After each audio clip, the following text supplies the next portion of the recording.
नगर निकाय चुनाव झांसी में चिरगांव एक ऐसी सीट है उत्तर प्रदेश की जहां पर भारतीय जनता पार्टी के प्रत्याशी निर्विरोध चुने गए हैं। हमारे साथ बातचीत के लिए बबीना विधायक राजेश सिंह परीक्षा हैं।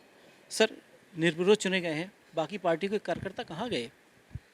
नहीं थे ही नहीं उन लोगों के पास। उन्होंने तो हमारे कार्यकर्ता ही हैं जो हमारे समर्थक थे, उनको ज़बरदस्ती संबल पकड़ा दिया और उनको लगा कि ये कोई तो ले ले, लेकिन जब उनको समझ में आया कि ये तो हमको ही लड़ा दिया आपस में और ये तो दूर दूर तक हम लोग कहीं लड़ाई की स्थिति में ही नहीं है और भाजपा को ही जीतना है और बहुत लंबे मार्जिन से जीतना है, तो सब लोगों ने सोचा कि भाई क्यों ना हम लोग निर्विरोध यहाँ पे निर्वाचन अपना कर लें। और जो भाजपा के प्रत्याशी हैं, क्योंकि ट्रिपल इंजन की सरकार बनेगी तो चिरगांव में बेहतर विकास होगा और उस बेहतर विकास का सबको लाभ मिलेगा, एक एक जन को मिलेगा। क्योंकि चिरगांव भारतीय जनता पार्टी की बहुत मजबूत ज़मीन है। चिरगांव का मैं समझता हूं कि जब हम बहुत जगह चुनाव में बहुत ज़्यादा अपनी भूमिका नहीं दिखा पाते थे, तब भी हम चिरगांव में बहुत मजबूत होते थे। तो भाजपा का जो चिरगांव का कार्यकर्ता है वो इतना ताकतवर और मजबूत है कि किसी के पास कुछ बचा नहीं वहाँ पे।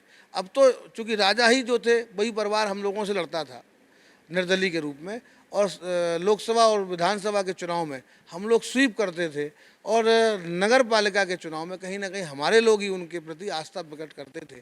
तो हमारे लोगों का भी यही भाव था और राजा का भी यही भाव बना कि नहीं, अब बहुत दिन हो गए इधर उधर, जब हमको जिताने वाले भाजपा के लोग ही हैं तो क्यों ना हम लोग भाजपा के साथ ही चलें। तो राजा ने अपनी आस्था इस बार हमारे प्रदेश नेतृत्व के सामने व्यक्त की कि नहीं, इस बार हमें आप भाजपा से जुड़ना है और भाजपा हमको टिकट देगी तो हम चुनाव लड़ेंगे, नहीं देगी तो हम भाजपा जिसको देगी उसको जिताएंगे।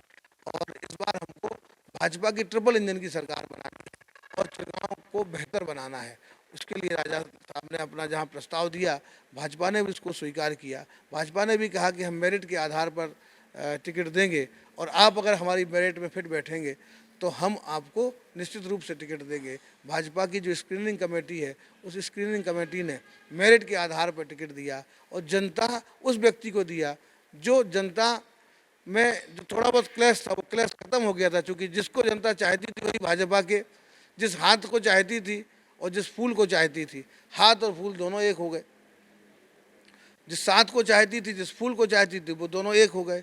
तो फिर इससे बेहतर कोई परिणाम हो नहीं सकता। लोगों को लगा कि अब तो दूर दूर तक है, अगर 10,000 वोट पड़ते तो 9,000 साढ़े 9,000 वोट भाजपा को ही मिलते।